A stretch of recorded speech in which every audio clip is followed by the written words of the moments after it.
Well, this morning I thought I'd show you a little bit more about this skid steer I bought. It come with the bucket and the grapple, and that's the main reason I bought it, was for the grapple. I had to clean up some woods. The putt wooders left a mess and didn't come back and clean it up. And I think I'll pull it out, crank it up and pull it outside where you can get a little better look at it. I had to put a new seat in here. I did fix the wiring. None of the gauges worked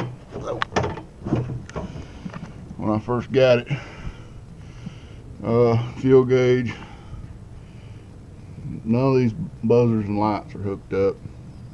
And it's got a hour meter. It didn't work. But it does have a mechanical